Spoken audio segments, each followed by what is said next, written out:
Nasreen drama serial हाबिल और कबील की आज की वीडियो बहुत दिलचस्प है, पूरी देखिएगा। चैनल को सब्सक्राइब नहीं किया तो सब्सक्राइब कर लीजिएगा। कादर सोचों में गुम था। हुरम मेरी जिंदगी है। हुरम के बगैर मेरा वजूद भी अधूरा है।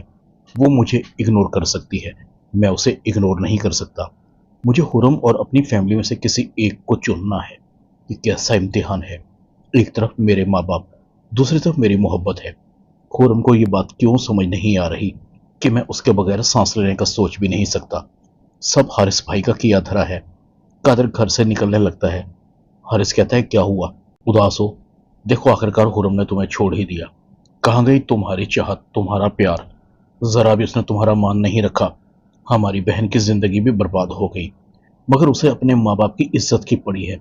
गलती की है तो बातें तो सुननी पड़ेंगी।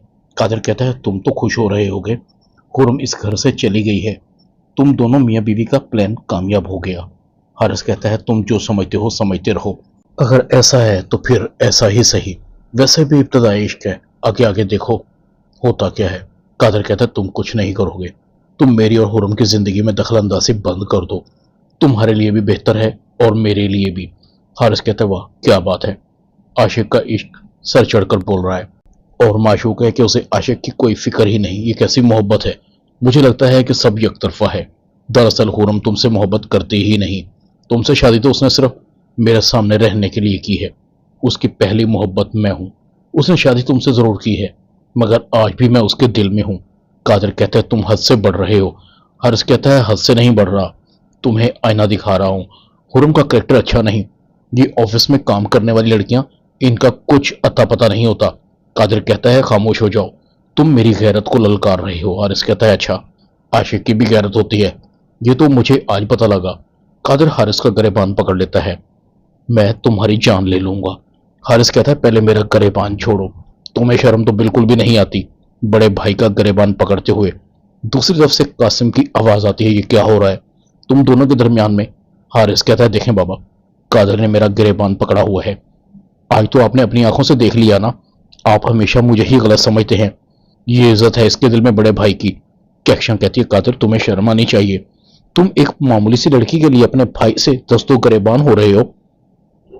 तुम्हें समझ क्यों नहीं आती? उस लड़की ने और उसके माँ बाप ने तुमसे शादी एक प्लानिंग के तहत की थी। वो तुम्हें हमसे छीनना चाहते हैं।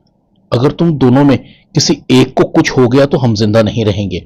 सोबिया को भी मौका मिल जाता है। बिल्कुल मामानी जान, हुरम शक्ल से ही बहुत तेज लगती है। पहले भी उसकी वजह से दोनों भाइयों में हाथापाई की नौबत आती रही है। फिर उसने अमीरा की जिंदगी को भी तो बर्बाद कर दिया है ना। अब जब उसका बस नहीं चला तो उसने अपने माँ बाप की इंसल्ट का बहाना बनाकर आपसे कादर को छीनने का प्लान बना लिया है। मैं तो कहती हूँ ऐसी लड़की से जितनी जल्दी हो सके जान छुड़ा लेनी चाहिए। कादर कहता है, तुम तो खामोश रहो, सारी आग तुम्हारी लगाई हुई है, आज तुम सबके सामने पारसा बनी खड़ी हो। हारिस कहता है, सोबिया ने क्या गलत कहा है, सिर्फ हुरम की नीयत को ही तो बताया है कि उसका प्लान क्या है। कादर अपने कमरे में चला जाता है। हारिस कहता है, डैड सीरियस होकर सोचिए, इससे पहले कि हमारे हाथ से सब कुछ निकल जाए। कासिम कहता है, तुम सब अपने अपने कमरों में जाओ, मैं देखता हूं मैंने क्या करना है। कादर बहुत परेशान था। हुरम की तस्वीर को देखता है। तुम्हारी नाराजगी मुझसे बर्दाश्त नहीं, तुम्हारे लिए मैं सारे जमाने से लड़ जाऊंगा, प्लीज तुम मेरे लिए अपने दिल में बदगुमानी मत पैदा करो। दूसरी तरफ महमूद और जारा बैठे होते हैं। जारा महमूद को कहती है, घर मुश्किल से बनते हैं, अगर इसी तरह इन दोनों के दरमियान बदगुमानियां पैदा होती रही तो बात बिगड़ सकती है। आप हुरम को समझाइए, वो कादर की बात मान ले।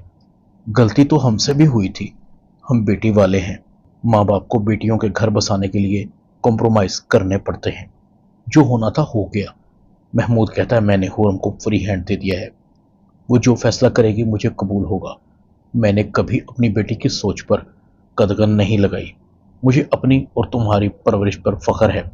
हुरम जो भी फैसला करेगी सोच समझ कर करेगी और हमें वो फैसला कबूल करना होगा। मेरा ख्याल है कि आपको समझ आ गई होगी। दूसरी तरफ कादर हुरम के रूम में जाता है। कादर हुरम को कहता है, मैं तुम्हारी नाराजगी, तुम्हारी नफरत बर्दाश्त कर सकता हूं, मगर कोई तुम्हारे किरदार पर उंगली उठाए ये मैं बर्दाश्त नहीं कर सकता। हुरम कहते, मेरा किरदार क्या मतलब है?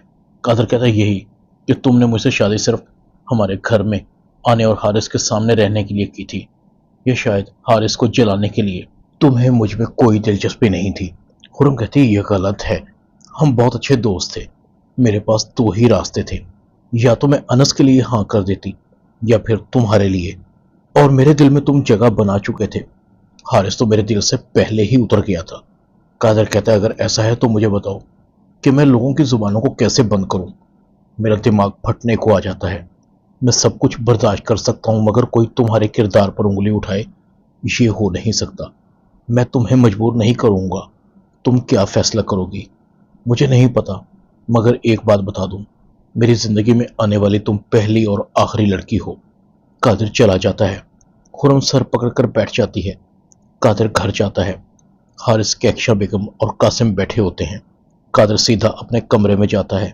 حارث کہتا ہے ڈیڈ، دیکھ رہے ہیں آپ قادر کو، اس کو کسی کا احترام نہیں۔ چلے میری تو خیر ہے مگر یہاں پر آپ بھی تو بیٹھے ہیں، یہ خرم کی بچی ہمارے خلاف اس کے کان بھر رہی ہے۔ ادھر خرم کو بار بار قادر کی باتیں یاد آ رہی تھی۔ خرم قادر کے پاس آنے کا فیصلہ کرتی ہے، قادر کو کال کرتی ہے۔ قادر خرم کی کال کو ریسیو کرتا ہے۔ قادر خرم کو کہتا ہے خرم خیریت تو ہے؟ خرم کہتی ہے میں آنا چاہتی ہوں، ابھی اور اسی وقت، کیا تم آ سکتے ہو؟ قادر کے چہرے پر مسکراہٹ آ جاتی ہے، کیوں نہیں، یہ گھر تمہارا ہے، تمہیں یہاں آنے سے کوئی نہیں روک سکتا، اور نہ تمہیں یہاں آنے کے لیے کسی اجازت کی ضرورت ہے۔ ادھر خرم تیاری پکڑتی ہے۔ ڈاکٹر محمود خرم سے پوچھتا ہے بیٹا تم کہیں جانے کی تیاری کر رہی ہو؟ خرم کہتی ہے جی ڈیڈ، میں جا رہی ہوں اپنے گھر، قادر آتے ہی ہوں گے۔ ڈاکٹر محمود اور ڈاکٹر سارا ایک دوسرے کا منہ دیکھ رہے تھے۔ یہ اسے کیا ہوا اچانک؟ ڈاکٹر محمود کہتا ہے میں نے کہا تھا نا کہ میری بیٹی بہت سمجھدار ہے، وہ کبھی غلط فیصلہ کر ہی نہیں سکتی۔ ڈاکٹر سارا کہتی ہے آپ ایک بار پوچھ تو لیتے۔ ڈاکٹر محمود کہتا ہے وہ کسی غیر کے ساتھ تھوڑی جا رہی ہے، اپنے شوہر کے ساتھ جا رہی ہے، میرا ان دونوں کے درمیان کباب میں ہڈی بننے کا کوئی شوق نہیں۔ خرم جیسے ہی گھر آتی ہے، حارث خرم کو کہتا ہے آخر تم آ ہی گئی، مجھے پتا تھا تم زیادہ دیر وہاں نہیں ٹھہرو گی، اس لیے کہ جب تک تم مجھے دیکھ نہ لو تمہارا دل نہیں لگتا۔ خرم کہتی ہے میں تم جیسے شخص پر تھوکتی بھی نہیں، مجھے افسوس ہے کہ میرا کبھی تم سے کوئی تعلق رہا ہے۔ خرم قادر کو بتاتی ہے یہ شخص جب تک اس گھر میں ہے مجھے سکون نہیں ملے گا۔ قادر غصے میں آتا ہے اور حارث کے پاس آتا ہے، آخر تم چاہتے کیا ہو مجھ سے اور میری بیوی سے؟ قادر حارث کے منہ پر ایک زوردار تھپڑ مارتا ہے۔ قادر کہتا ہے یہ تھپڑ تمہیں یاد دلائے گا کہ تم اپنی حد پار کر چکے ہو۔ حارث دل ہی دل میں کہتا ہے تم نے اپنی موت کو آواز دی ہے قادر، اب تمہیں میں بتاؤں گا کہ تھپڑ کیسے مارا جاتا ہے۔ اور دونوں بھائیوں کے درمیان جھگڑا بڑھ جاتا ہے۔ قادر حارث پر گولی چلا دیتا ہے اور حارث زمین پر گر جاتا ہے۔ صوبیہ پولیس کو کال کر لیتی ہے۔ ڈرامہ حابیل اور قابیل میں اتنا ہی۔ چینل کو سبسکرائب کر دیں، ویڈیو کو لائک کر دیں اور بیل آئیکن کے بٹن کو دبا کر آل پر کلک کر دیں تاکہ آپ کو میری نئی آنے والی ویڈیو کو نوٹیفیکیشن فوراً مل سکے۔ اپنا خیال رکھیے گا۔ اللہ حافظ۔